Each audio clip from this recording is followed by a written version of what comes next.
We're living in an extraordinary moment in history. We are at a moment here in 2025 where we have world historic, game-changing technologies now starting to scale. But America and the world itself are going through huge contortions. And there's been 3 previous junctures where Americans have found themselves in this exact place. And the key piece of this is tipping points. When do you go from the slow build of a thing that's kind of clunky and not really working, do you all of a sudden get an iPhone that goes, holy shit, this is the most amazing thing in the world, and then everybody needs them. And what I'm trying to tell you now is we are in the middle of 3 tipping points that are world historic changes that are happening around us today. I'm Peter Leyden. I've basically been following the story of technology and its evolution and looking ahead into how it's going to change the world over the next 25 years.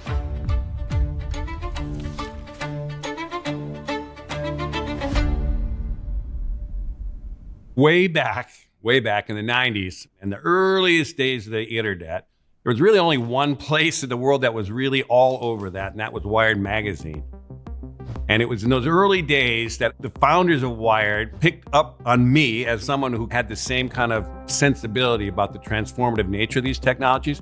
And so they wooed me to work with them in the early days of Wired. Now, people had no idea what was even going on with the internet and literally what's email, what's the web.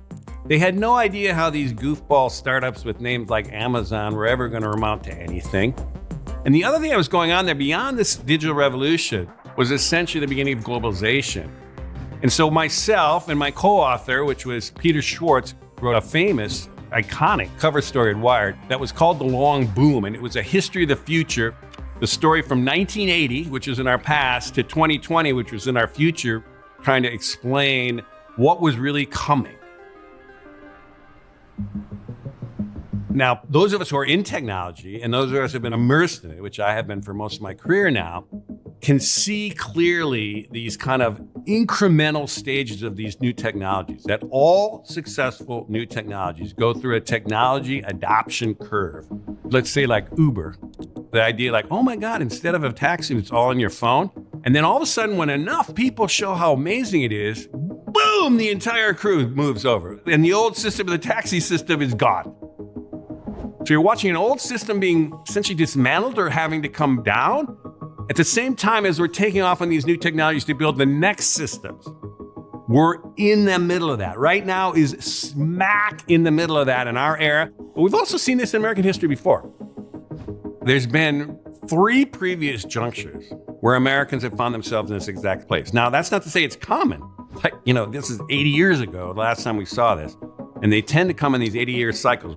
But what's amazing about these things is they have bursts of unbelievably widespread innovation that lasts for 25 years. The last big one was coming off World War II, 1945. 80 years ago, America was on a very similar parallels.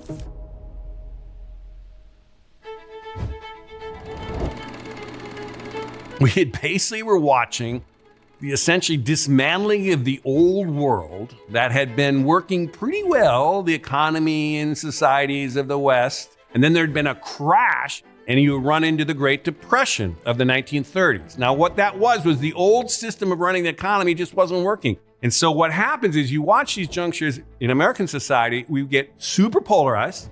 For example, there was an America First movement in the 30s.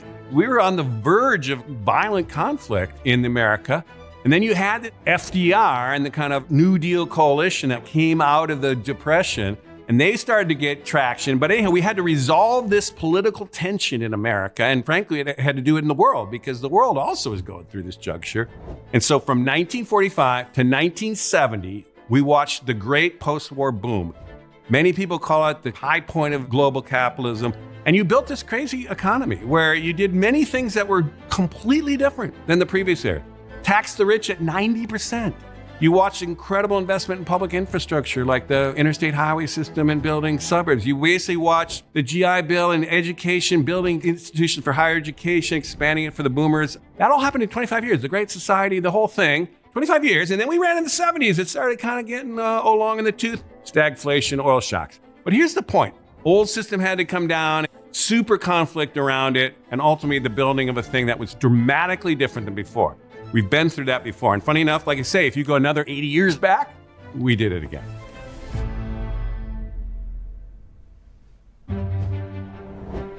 It's 1865. What is 1865? It's the end of the American Civil War. Now, this is a good example of how passions run very high and political conflict is extreme at these junctures. In the Civil War, it was the most extreme. I mean, we literally had to have 750,000 Americans died in the Civil War.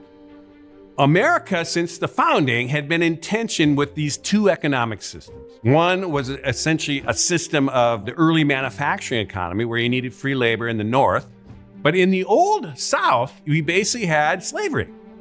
And they said, no, we're not going there. We're not going to give it up. We're not going to let go of this old system. We're going to fight to the death on the thing. And so this is a good example. Anyone rooted in the old systems that are going down are passionately want to defend that at all costs. Now, the thing that people do not know about the Civil War, or don't really remember as much about the Civil War, is the Civil War after 1865 had an unbelievable explosion of progress that lasted for, what do you know, 25 years. For example, the Homestead Act, which is you gave anybody who went out west 150 acres for free. There was also land-grant universities. All these little states started building institutes of higher education to educate average people, but also to be pushing scientific understanding of agriculture. But here's the other progress that was going on. It was technology.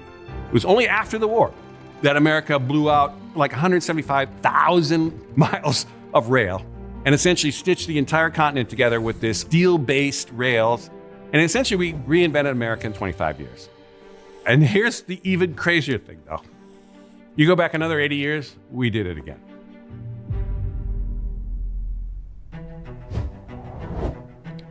(1787) to about 1810, 1815, we had created what is America. One way to understand what was happening in America at that time was it was part of a bigger part of Western Europe, in particular an extension of Britain, which was going through the Enlightenment at the time. The Enlightenment is essentially a fundamental system change from a feudal society kind of dominated by the Catholic Church and all that kind of stuff into essentially what we would now consider the modern world. And they invented 6 huge things that we still are working within today. Now, the reason I'm kind of saying that is that had world historic implications. That was a building of a civilization that we essentially invented, we humans, but we Western Europe, in basically a space of 120 years.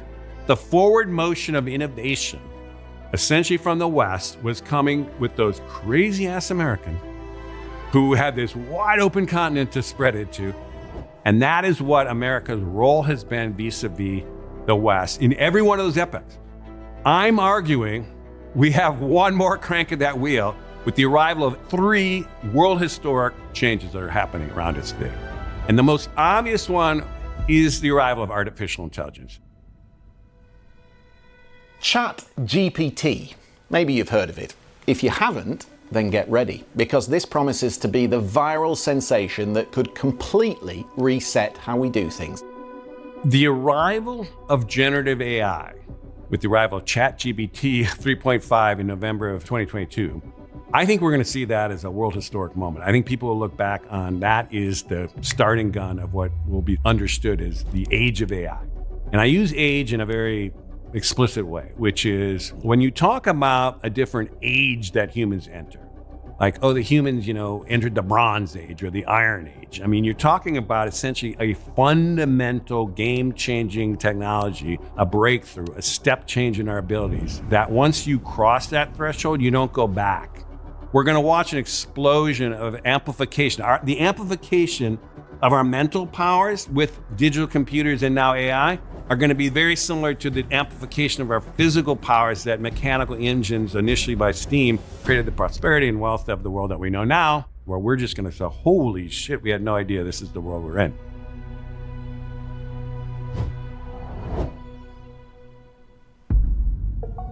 This is the first time we have an energy source that is a technology, 100% a technology, not a commodity. We don't have to dig it up as coal We don't have to tap into it as oil. Why is that important? Because once it's a technology, you can consistently drive down the cost. And there's a kind of a rule of thumb in manufacturing, which if you double the number of producing solar panels, you will come up with about 20% of a drop in cost. And this is the point. It's going to keep getting cheaper. And the same thing, flipping around to the same thing with electric cars. People think, well, electric cars are still expensive and whatever.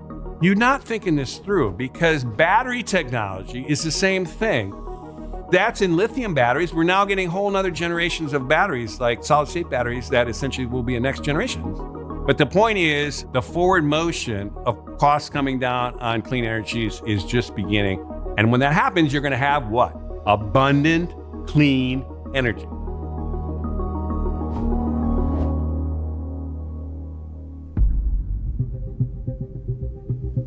Basically, right around the time that we essentially had our earliest breakthroughs on generative AI, which is about 15 years ago, we also had the big breakthrough in what they call CRISPR, which is we figured out a way to cheaply and easily edit the genome of any living thing. And you just take one example.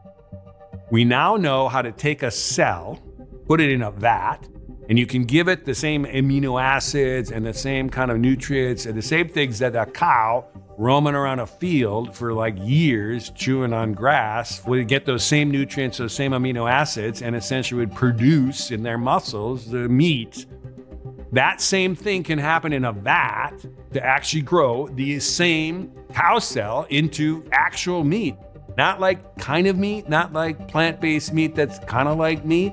It's meat. It's the same cell. It tastes exactly the same. And what's happened, we've only 25 years ago, it's like 2003 was the first time humans had ever cracked or understood the human genome. It took $3 billion and it took 15 years to do it.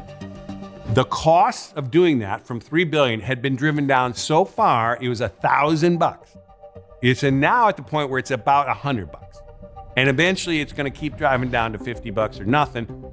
It's not just the same level, it is twice as fast. We can now essentially design these things for outcomes that we want to happen cheaply and easily.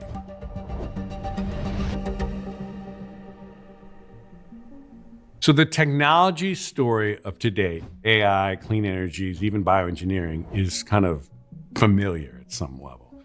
The next several iterations here, though, I think is putting a bigger lens on what's going on today. And it gets us back to what we were describing as what's happening in America is a once-in-a-year reinvention. And in fact, it's even possible that what's going on here is essentially the early days of building a 21st century civilization.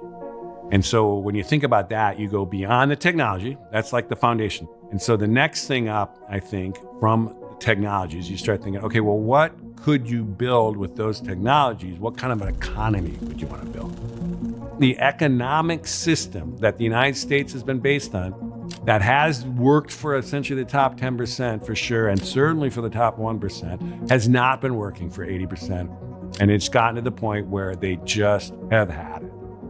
So as crazy as it sounds, we could be at a point in the world right now, in 2025, where we are watching the beginnings of a shift from financial capitalism, born and raised out of the Enlightenment, to essentially some version of a sustainable capitalism.